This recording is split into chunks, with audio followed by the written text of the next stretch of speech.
Oh, hi, I'm Tracy McLean Lowe. Welcome back to Devil's Advocate, and I'm here today with Christina. And Hello. hello, and we're going to be having a difficult conversation today, aren't we, Christina? Yeah, something maybe a little controversial. Yeah, I suppose opening our mouths on this is very controversial. And where to begin? I think the Hmm. I think the most I'll begin at a place I know best, and I'm going to hide my ugly mug for 2 seconds, and I'm going to go to Tula. In the 1980s, she was the first recognized transgender woman who was quite famous. And she had a hard time once she was outed by the media, etc. And yet, my God, if only I had a figure like that, is all I can say. Right? Oh my God. But it would have to be tailor made. Mm-hmm. Even my body would have to be tailor made. I'd need a lot. I've left it where God flung it, basically. Yeah. So this is our discussion today, transgenders, and not just our wonderful male, female, they, but also other way around. These are sports people that we've got today. This is somebody who just went into some sports and won under women, right? She won Mm-hmm. this women's sport swimming events, which is great that everyone's allowed to compete in all of the whatchamacallits. But I'm going to just shoot us off in the other direction to Semenya. Now, Mm-hmm. she has got too much testosterone, but she's a girl, if that makes sense. She's a she. She's always been a she, but she has a hormonal issue. Now that hormonal issue stops her from racing as a woman, and she doesn't. Semenya doesn't want to take estrogen, whereas somebody like this lady, she's taking estrogen to balance her hormones out. So, but this is just at the hormonal level. Yeah, I mean, it's basically saying that the currency of athleticism is your hormone balance. Well, yeah. And that goes both ways. I mean, if you're going female to male, and granted, some of the transitions have proved wonderfully successful over there. But again, tailor-made, bodybuilding, we can do all sorts of things with our bodies, really, even despite the technology and the medicine.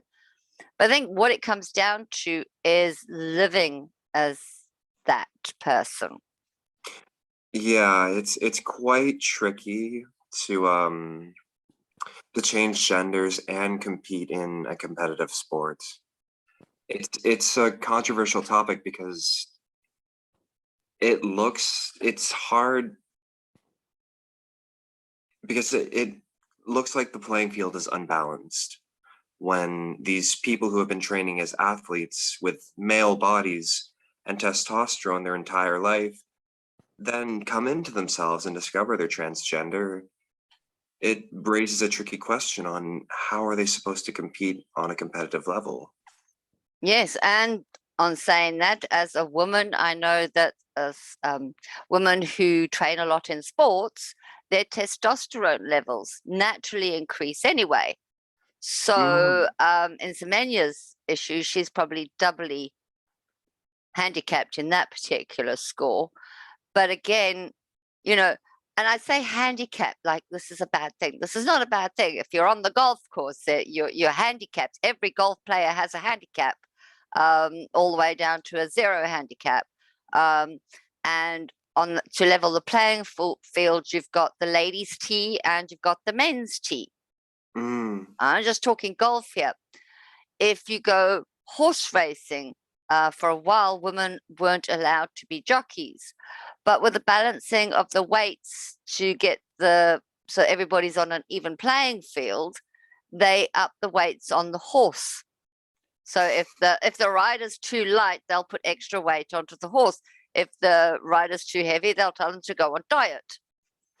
There's only, there's can't exactly take the weight off the horse now, can you? So there are sports where there are handicaps or limitations for what your skill set is or your gender. So I have to imagine that one should be able to do that for every sport. We just haven't done it yet. It's very fair.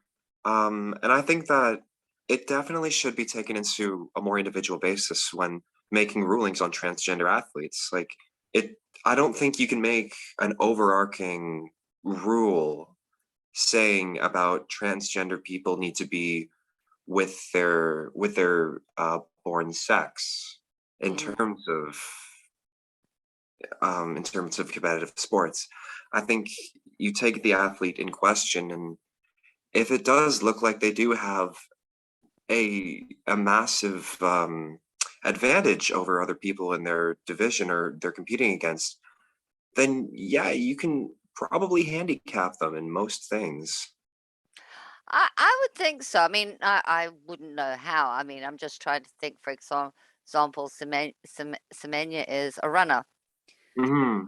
And I know we do relay races, and when we're doing sort of like the 100-meter dash, it's like all lined up in a row. Now, doing that 100-meter dash, perhaps with the extra, they should start a little bit behind. Or you've got to do everybody who's kind of like genetically, hormonally, whichever, adapted, trans. You then have a lot smaller groupings within the sports fields as to who's competing against whom. You're competing against people of equivalent standing, but your grouping is a lot smaller. Mm-hmm. Because not everybody's either genetically, hormonally made for this. Mm-hmm. Well, I think then it comes into a place where you start looking at, cisgendered athletes as well. And like some of these athletes have incredible advantages physically over each other. Yes, they do. For instance, in basketball, there's a physical type that makes it easier to play that game. But not all teams are identically physically matched. No. So there's that as well. But you're playing team against team. Mm-hmm. So it's slightly different because of whatever that. I mean, I played netball. And I was one of the smaller players. So I had to play on a wing. I was there for short bursts of speed. I played hockey. I played the same position in hockey as I did in netball, left wing. Again, for that short burst of speed in the middle, that was me. And rugby players, you have a really fast person is usually your number 10, who's usually kicking the ball over the thing at the end of the field. What do they call that thing? What do they call the rugby bars? Goal? Actually, Really I a goal, forgot. is it? Yeah. It's like a weird football. Yeah. Like the larger oblong type of, yeah. I mean, there's just so many different ways, I suppose. We've got to sort of like more investigate it. But sport isn't the only area where we don't seem to be able to agree or find balance on. And you take a look at how we're represented. I mean, here you've got Victoria, which was Julie Andrews. Great movie, and she was really good in it. But she was just, and I'm going to say this because it's just me.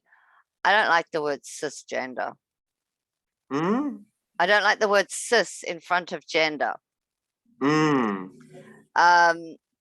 It's just, who made this up? Where did it come from? And why does it have to be here? Because I identify as straight, but don't call me cisgender. Okay. It's a Yeah. word thing for me. I mean, for me, I come from South Africa. To me, cisgender in Afrikaans, cis or cis, means yuck. Oh. It just means yuck. It just means yuck. I mean, I can say my little sis being my little sister, which is one thing. But when you're Yeah. saying cis or cis, it almost sounds like the word is being spat out. Interesting. Well, I'll And let you again, this know. is just, I lived in South Africa most of my young life, Yeah. and I don't even know where this word comes from. I'm thinking, who, I don't want to be identified as that. Mm. And my question is, and I can understand why transgender people have a problem with not being identified correctly, or having their pronouns used correctly, but I'm not quite sure whether I have the same. I mean, I don't want to be called, it's a word that seems to be commonly used by the LGBT community. We ourselves, the straight people, don't use it. Yeah. And 9 times Well, out I of 10, mean, we won't use it. it's just a term that denotes that your sex aligns with your identified gender. But what does the CIS stand for? I actually don't know. It's just a term that I've I come mean, to I've find in heard, my yeah, I mean, I've vocabulary. only heard about it in the last like year or so. Although I I think think it's been used a little longer than that. there's a big thing right now in trying to define what it means to be transgender. And in that, I think it's been helpful to define what it means to be not transgender or gender binary conforming, where you are on the binary spectrum in terms of your gender identity, and that where you are on that spectrum aligns as well with your sex that you've grown up in. So it's just more of an aligning of the two. When we think of queer gendered or transgendered people, it's about how we feel inside, who we are inside. It does not align with the sex we've been given. Yeah, I can understand that. So it's not meant to it's No, not a term but that's meant to put down or demean anybody. It's just more neutral in terms of just defining what it means to be someone who's of the same sex and their gender aligns without sex. okay. You should know that most straight people, unless they're probably within your age group, and I will say this, and that's not me being ageist, this is me being realistic. For sure. The generation gap exists. Please let's not deny it. Mm, And it's that idea that we're coming from as well, because for most of my period growing up, these kind of things were all seen as wrong or bad, and yet if you take a look at the science behind it, it's only been wrong and bad since the Nazis came in. Well, I say that, I mean, in the Bible it's supposed to say, marriage is only between a man and a woman. Personally, after having been married, I don't know why anybody does it. Gay, straight, in between, I don't care. It's a freaking nightmare. yeah, There's expectations within marriage that most of us can't live up to.